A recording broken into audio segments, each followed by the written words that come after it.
Hello Internet, Dave here. I would like to tell you a story today about accusations and how, even though they may be untrue, can severely damage a person's reputation. Depending on the person, this may affect him in different ways. This is of course a story from the Hagiko. Replace the word master with anything you want, teacher, politician, parent, okay? Once in a village there lived a master, wise and old, lived in a house by himself, not much, but the food he ate, the water he drank, and the clothes he wore. One day, a young girl got pregnant, and when harassed by her parents, she said, "It was the master. The master made me pregnant." Furious with this, the parents confronted the master, saying, "How dare you do this to our child? You perverted old man, the whole town will know about this. Your reputation will be ruined." The master simply replied, "Is that so?" Infuriated, enraged that the master wasn't taking this seriously, they demanded that when the child was born, that he would be the sole carer of it. They would have no input, he would receive no support. The master simply replied, "Is that so?" Not long after, when the child was born, immediately being handed to the master, the parents turned their backs on him. The whole town started to turn their backs on the master. And every time a scorn word, an accusation, or something was thrown at him, all he said was, "Is that so?" For a year, the master raised the child, nurtured it, helped it grow and live. Eventually, the girl who bore the child could take it no longer and confessed to her parents that it wasn't the master after all that got pregnant, but the butcher's boy. The parents, so shamed, so disgusted with what they had done, went to the master, apologized, begged on their knees for his forgiveness, and that their girl was to be married to the butcher's boy and to take the child back. The master simply handed the child back to the parents of the girl and said, "Is that so?"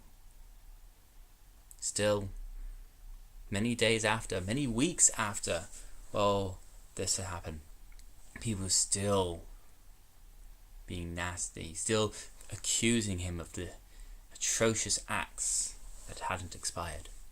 And the master still replied, "Is that so?" His reputation never fully healed. But the master's words every time were, "Is that so?" Yes, that is the story from the Hagiko. It shows that how damaging lies and accusations can be when trying to get yourself out of trouble. They can damage a person's reputation beyond all repair, beyond all reproach. Now, depending on the person, they may act completely differently. Depending on the society, the punishments may be far worse than accusations and being locked up in prison as they are now. Remember, the Hagiko was written in about the 15th century AD, medieval times. The society then, especially in Japan, was completely different to what it is today. Even in our country, the UK, things are very different to how they were in the medieval times. You see it on the news a lot, accusations being thrown around left, right and centre without much basis but words of other people. These are dangerous things. In a game called Skyrim, you might have heard of it. It is a fantasy game based on sort of Norse mythology in a Norse land. and they have axes and spells and Vikings and cat people and fish people. But in this particular game, there is a skill set known as the Shout of Thum, which is using your voice and is probably the most powerful force in that game. Now, the creators, Bethesda, I think, were trying to put across a simple message that no matter if you're having a sword, an axe, or if you even have magic, the most strongest thing is the spoken word. How dangerous it can be, how destructive it can be, or how inspirational and creative it can also be.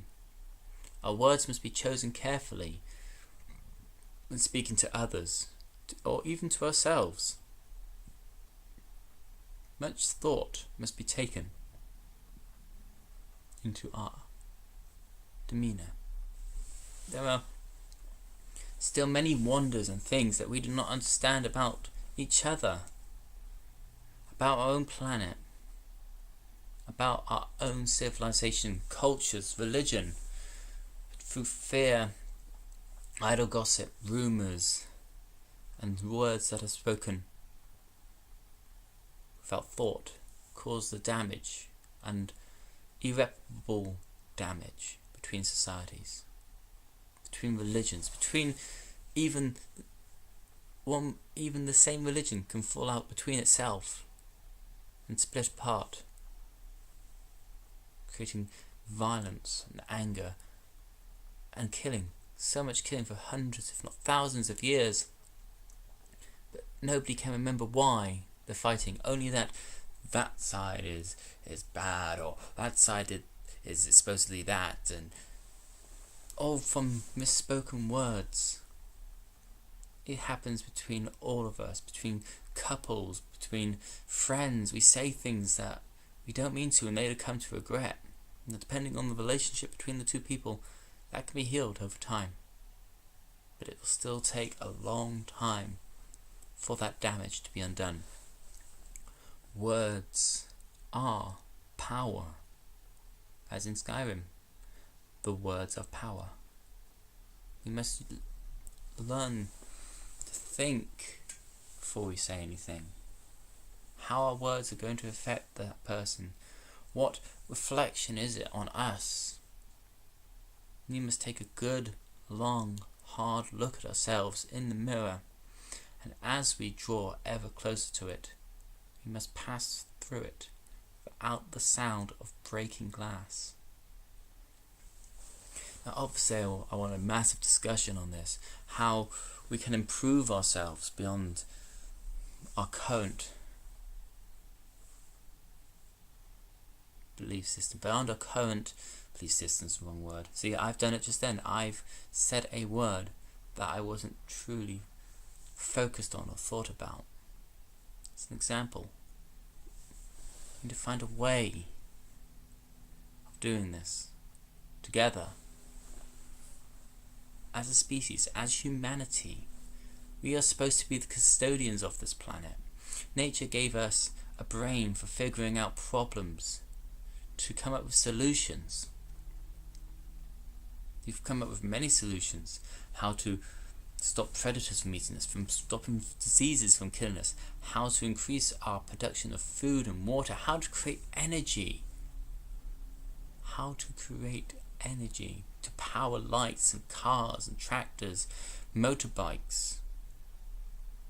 There's still so much that we can do if we communicate correctly, together as one. To change the world, we must change ourselves for the better. And each person that changes themselves for the better, from changing their point of perspective, from moving, from doing things, from living life, it can improve everything, but it can also destroy everything.